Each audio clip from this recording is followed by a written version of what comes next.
We're studying chapter 23 in Vayikra. This chapter is a continuation, as you see from my title, of all these laws of Kedusha. We discussed the Kedusha of the Yisrael, the Kedusha of the Kihanim, the Kedusha of the korbanos.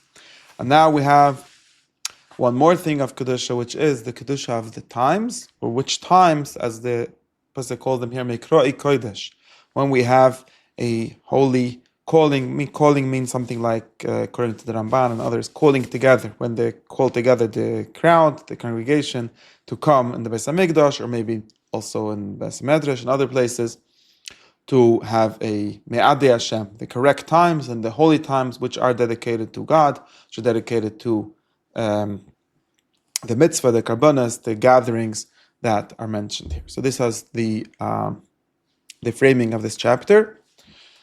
It also has an ending, so it's important to notice. There's more than once, but in other words, firstly, it's framed as Hashem speaks to Moshe and tells him, Daber el b'nai Yisrael, speak to the Yidden and tell them this. There's more than that. There's Vaydaber Hashem al Moshe in the middle. I think, as I understand, usually not every Vaydaber Hashem al Moshe should be taken as part of a narrative, as part of a story. In other words, it's not every time. Sometimes, like when it says Daber el b'nai Yisrael, we obviously understand like this is Hashem speaking to Moshe and telling him, tell the Bnei Yisrael such and such. And as I mentioned, all the way in the end of this, we have Vaydaber Moshe Sme'ad Hashem al Bnei Yisrael. So Moshe does this and tells Bnei Yisrael what Hashem told him.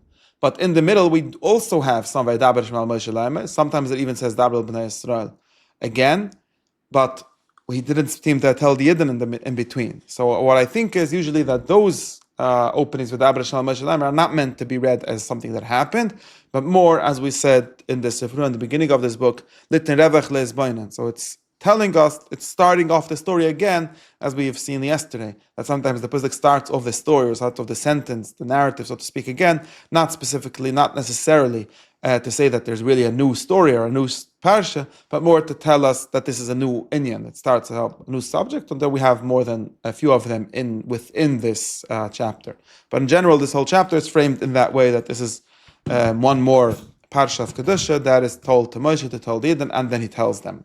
Now, and this is a very organized chapter, as is proper to Sefer Vayikra, to be very organized. It's organized, goes through all the Yom Tovim, all the Me'adim literally the times, the set times when you should do a Mikra Kodesh, and it has a header, and as we'll see later, also a footer, also I don't know how to call the footers, the ending.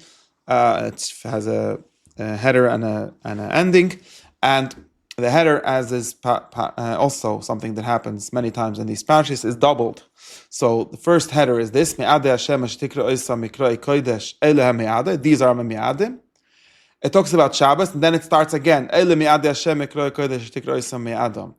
Now, of course, we could understand that Shabbos is somewhat part of the story of the Me'adim, somewhat not part, so that's why it started again. But really, also, this is a normal thing where it starts something and gives like an overview or gives something, one of the details of the story, and then starts again and gives another heading. We've seen this in other parashas, also the same kind of structure. I think that should be taken as a normal structure.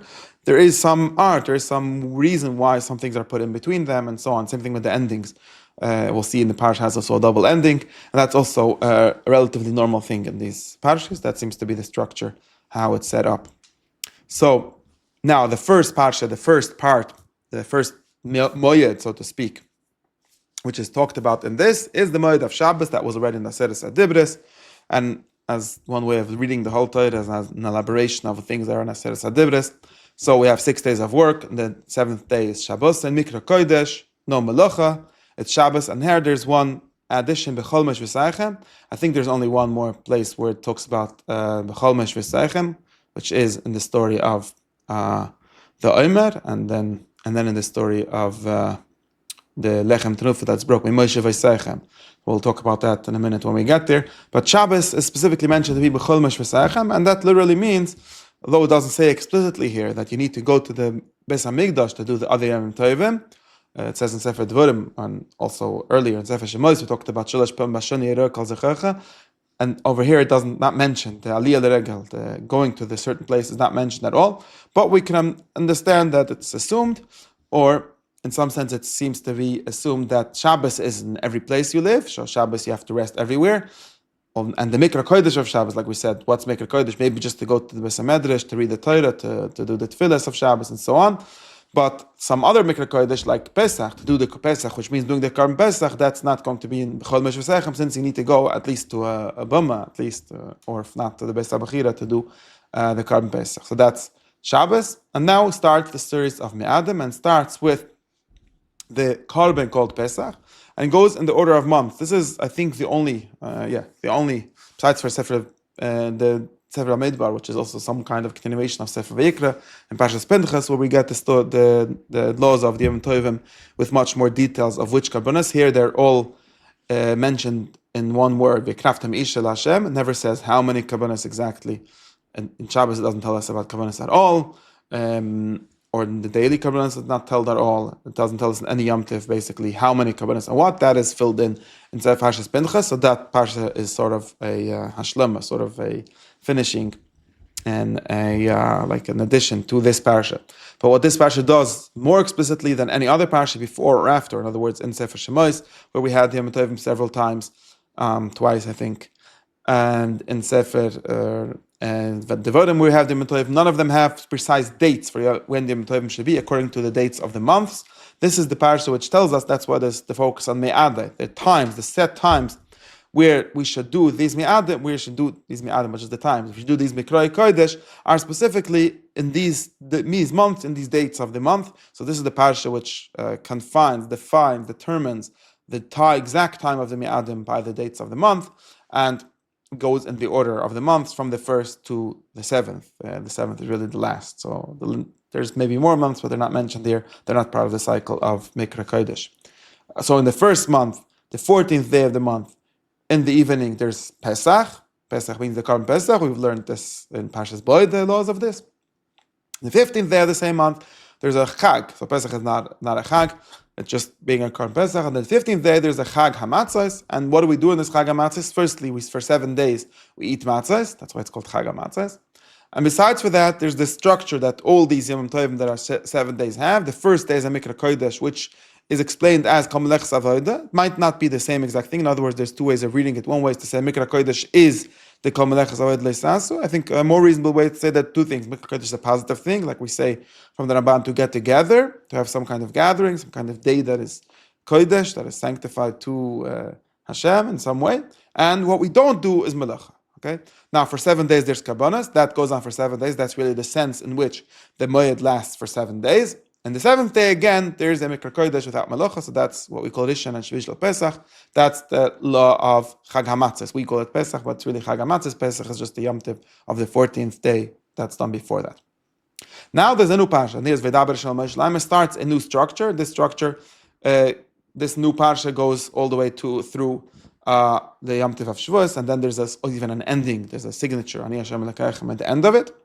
And this is really also, this is the only place where this whole subject is mentioned, or explicitly. There might be some mentions of it in passing in other places. But this is a new mitzvah called Mitzvah Omer, and it's framed explicitly Kisavoya Loretz. I have to remember if there's other places in Vayikra that tell us Kisavoya Loretz. Of course, everyone knows Sefer Devarim has tons of mitzvahs framed as Kisavoya Loretz. I don't know, in Sefer Vayikra, maybe this is the first one or not, I don't remember. And when you come to Eretz Yisrael, and you will harvest its harvest, you will bring the first Omer. Omer is an amount that we learned in Parshas B'Shalach last week in the Parsha, how much it is, but it's an amount of the beginning of the harvest. We'll bring it to the Kohen. The Kohen will do something called Tenufa. We'll raise it Lefnei Hashem, so Hashem should be merutza with it, and we will do this at a time called Machras HaShabbos. Of course, it famously doesn't say when this Machras HaShabbos is explicitly. Mikra Kodesh, at least that it's the day after Pesach. There was a big controversy about this, of course, but in any case, but this is just to show us that this is a new parsha. It's not like framed as, doesn't work like the 14th day, the 15th day, and then the 21st day, 7 days later. It doesn't tell us a date in the month. This is the only part. It's interesting, like I told you, this whole parsha gives us the dates of the month for every moed. The only one that doesn't give a date for the month is this whole story. It's framed as, you come there to Yisrael and you will start the harvest. That's the date. There's only date Mimachras, the day after some Shabbos. As you can understand, whatever it means, you do this Omer, And for the Omer, there is also an animal carbon, and this is the carbon also. Like I said, no korbanos are mentioned here. Their amounts of which animal and so on. This is the only one that is mentioned in this parsha explicitly. So this is like a special parsha. This in the context of, as we've discussed, this parsha doesn't have details of amounts of which animal and which carbon and so on. So this parsha is the exception, both in that and in not having a date. So it's somewhat a independent part of the parsha that doesn't entirely fit into the rest of the parsha. So on the day of we're bringing the first carbon omer, we bring also a keves with its mincha and its nesach, which are the regular mincha and nesach, which we'll learn in Parsha Shlach. They're standard amounts, and every time it's repeated for some reason. And there's one more law, sort of. Since we've said that this Omer is Reishis, it's supposed to be the first. So part of it being the first is that we do not eat lechem koli v'charmel. Now, koli v'charmel is simply because in the period where the harvest starts, specifically the harvest of the Sa'orim. It doesn't say here explicitly right now that it's Sa'orim, but when the harvest starts, it's not the wheat that is, or this barley that is ready first, is not really proper yet. It's not the correct one to make bread, or sometimes it is bread, but often at that time it's the minhag to eat koli v'charmel, which are like burnt, like the grains itself. And therefore, we're not allowed to eat it until you bring this first carbon, so the carbon should be the first. That's the idea. You give the mizbeach first. And this is the chukas olam b'chol mishvasayich. In other words, not only in Yerushalayim, not only in the place where you do the omer, should you not eat what's known as chadash, but you should not eat it anywhere. Okay? Now, continuation to this. Now here we get back into counting days. So interesting. We said that the whole parsha is about giving us the correct date. So, and this parsha doesn't start off with a specific date, but it does have an intermediate date. So from this day, we count days. And what we count is not days of the month, but weeks. So that matches with the idea of it starting in Mikra Shabbos. Shabbos is really the kind of the counting of days that we had in the beginning, right? So from the first Shabbos, from the Mikra Shabbos, we count 7 full weeks, until the day after the 7th week, which is the 50th day. Then we bring a new mincha, and that's again mimush v'seichem. So it can be brought from anywhere. Maybe this is like we didn't eat mimush b'chol mimush v'seichem. We didn't eat chodesh until the beginning. Now mimush v'seichem we bring lechem, and now we bring a lechem. We don't bring just a mincha. We bring lechem, 2 esrainim. It's soilest, it's Beik Chomet. This is the only one that is Beik Chomet. It was mentioned already in Parshas Tzav. And this is called Bikurim. This is what the Torah is called Bikurim. I know in the Mishnah Bikurim means something else, but Bikurim in the Torah always means this. Now for this lechem, just like for the Omer, we had 2 kvasim. Here for the lechem, we have 7 kvasim and 1 par and 2 eilim and their mincha and their nesech. That's all korbanos that come, like similar to what we just learned about a carbon shlomim, a carbon toida, that has a bread, that has a party, bread coming along, a suda, and to the party, together with that, there's the meat. In the same way, this sort of party is the lechem that we bring, and then there has the 7 kvasim, which are the korban that comes with that. Besides that, there's a series of mechad for chatos, which belongs to this, and 2 kvasim for shlomim. Again, chatos is something that we have in all the Yom Tovim. We'll see about this when we get to the details of the korbanos of the Yom Tovim. And shlomim is something that we don't have. Shlomim, in some sense, we have it in Yom Tovim, we call it simcha, but here it's mentioned as part of this like independent part, and that's interesting. And all of these get tenufa together with the lechem bikurim, together with the snei kvusim. It goes to the kohen. Because that's all the law of this korban, this special harvest festival, this special celebration of the harvest, bringing to the mizbech the first mincha, that's reishis ketzirchem, the omer, and then bringing 7 weeks later, bringing the lechem made out of the new wheat, the new growth, the new grain. And now we finally get to the Yom Tiv, back to a Mikra Kodesh, and this day we make a Mikra Kodesh, which has no melechas avodah, and this is also a chukas olam b'chol mishvasaychem. So again, maybe to say, although maybe we don't have b'chol mishvasaychem, I don't know if b'chol mishvasaychem means not kisavay al uretz, right? Because this whole thing started kisavay al uretz, because b'chol mishvasaychem probably means b'chol mishvasaychem that are in Eretz Yisrael. You do this whole process always, and you have a Mikra Kodesh all over. And now there's one more law, or you could maybe call it three more laws that belong specifically to the harvest. So this is, again, to show us that this parsha is like somewhat independent from the story of Mi'adim. It probably only gets into here because of this Mikra Kodesh, which is the one Mikra Kodesh here that has this interesting kind of dating. And when we would do the harvest, you'd leave Tpeah, you leave Leket. These is left only for the guide, for the stranger, for the poor person. So they should have some food, the leftover, so to speak, from the harvest. This is also, and as we'll see in Sefer Dvarim, this also belongs to the idea of a Mikra Kodesh or of a Simcha, of a Yom Tov, since a big part of the Simcha of the Yom Tov is understood to be the sharing of the harvest, the sharing of it with others. So it's not entirely, you can't entirely say that this is entirely a harvest parsha. It also connects very much to Yom Tov, including this part, this mitzvah, which is really only the mitzvah of Leket and Peah for time of the harvest. And that's, here there's an ending, Ani Hashem Lekachem, as we see the ending of every parsha, almost Vayikra has that ending.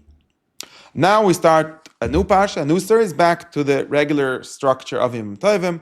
This is really, or another sense you could say, there's a new series of Yom Tovim. If we divide Yom Tovim into two series, or here and somewhat into three, right? The first is Pesach and Chag HaMatzos. Connected to that is the Omer and Shavuos, which are Mikra Shabbos, which we assume that is after Pesach, and of course it's in that period. So that's series number one of the Yom Tov. Now there's another V'daber Shalom Shalem. It starts again. A new series of Yom Tov. These Yom Tov of the Kedushas HaZmanim, not the Kedushas HaRishon, but the Kedushas HaZmanim. So the first day there's something called Shabbos and Zichron and Truah. There's a Mikra Kodesh, which is no avodah with Ha'isha. What Zichron and Truah means is, of course, interpreted as blowing shofar, but that's unclear in the literal meaning what it actually means. But you will see that's the thing that's added here. And then another parsha, also special parsha, somewhat added, although it's also in the same month and it seems to be connected, but it also has some independence to it, because this is Yom Kippur. Everyone knows Yom Kippur has its own thing going on. It's not just one more Mikra Kodesh. So, and there's like this ach means like, but remember, don't forget that on the 10th day of this 7th month, there's Yom Kippurim, it's a Mikra Kodesh, and there's also just like I said, is here a third time. And besides for that, there's Yom Kippurim, which means you should afflict yourself, you should fast, as it's interpreted. And the reason for that is Yom Kippurim, this is the day of atonement, the day of cleansing from the sins. And there's an oynish, if you do not do inui, you will get korbanos, or if you will do melocha, you will get va'avadtes nefesh, which is also korbanos.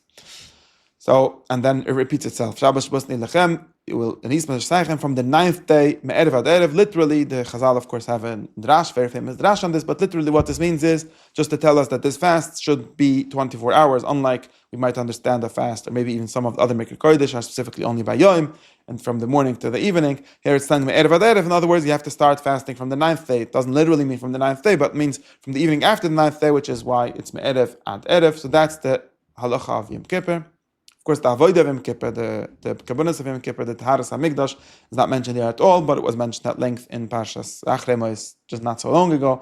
And over there also this Inui and the Mikra Kodesh is mentioned. So this is just here, that's why it's ka'ach, just here, because the Parsha wants to be complete. It wants to have all the Yom Tov, the entire structure of the times set, especially in this 7th month. Then there's a third parsha for the 7th month, which is that the 15th day of this month, there's Chag Sukkos. It doesn't say here why it's called Chag Sukkos. It will tell us, and then in this like postscript after the in-between, we could say in between the first and the second ending. Like I said, there's a double opening for this parsha and also a double ending. So we have 7 days Sukkos, the first day Mikra Kodesh, and the 7th day, and in the 8th day. But similar ideas at Pesach. For 7 days we have Isha, and in the 8th day also. And here there's some new word called Atzeres. Of course, Pesach is the 7th day of Pesach is called Atzeres in a different place also, but here in Sefer Dvarim, here this one is called Atzeres, but it's the same structure as we had in Sukkos, as we had in Pesach, nothing different really. And here's the ending. These are the Me'adei Hashem, which you will do what? Mikra Kodesh. And besides for that, it doesn't mention the Melacha, so this is maybe a reason why to think the Mikra Kodesh is the same as this Melacha. What we do then is we bring Ishel Hashem, which includes Oila, Mincha, Zevach, Nesochem, each day it's Mincha. This is besides Melevad Shabbos Hashem, which we assume, of course, the Shabbos, if the Shabbos means Shabbos, then it was mentioned already. Not clear why there's this Melevad.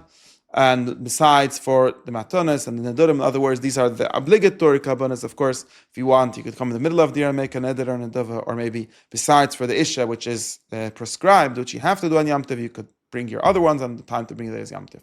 And now there's one parsha, which is a postscript parsha. Before we already have an ending, Eile, right? This is the end. These are the above mentioned korbanos, the Yom Tov. Don't forget, there's something else. In the 15th, again, the 15th day of the 7th month, which is when we had Chagas Sukkos.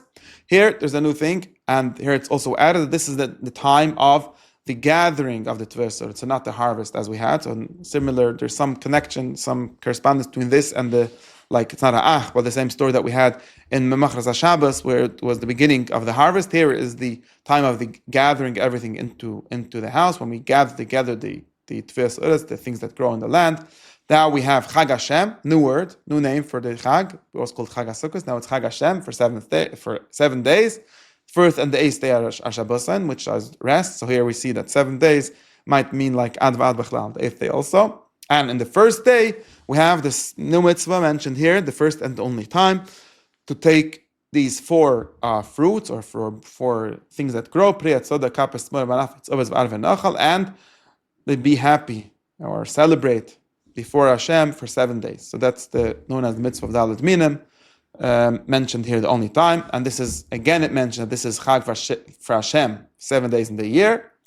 And now another mitzvah also mentioned here. This is, of course, probably the reason why it's called Chag Sukkos, also earlier and also the other places, but the mitzvah was not mentioned besides for here, that you should sit in the sukkah for 7 days. This is every ezrach, every resident, maybe not the ger. Earlier we had many things, ha'ezrach ve'hager. Here there's the ezrach and not the ger. And there's also a reason given for all of this, so you should know that Sukkos Shavtes Bnei Yisrael B'Tzias Emetz Mitzrayim. I think that if you read this in the context of the entire chapter, as we see every chapter here, and every parsha here really, has the beginning and the end. The ending is almost always Ani Hashem, Asher Tzes Es Chemes Mitzrayim. So this Sukkos Shavti B'Tzias, of course, belongs to that series of endings where Hashem identifies himself as the one who took us out of Mitzrayim. Of course, it does connect also to the Sukkah, but there's of course this like somewhat of a riddle, because the Sukkos are not mentioned anywhere else. Like, it's weird. How do we somehow remember something that we never heard of? But it for sure belongs also to this ending. So however we understand these Sukkos, and we have, as we discussed, that Moshe actually told this to the Bnei Yisrael.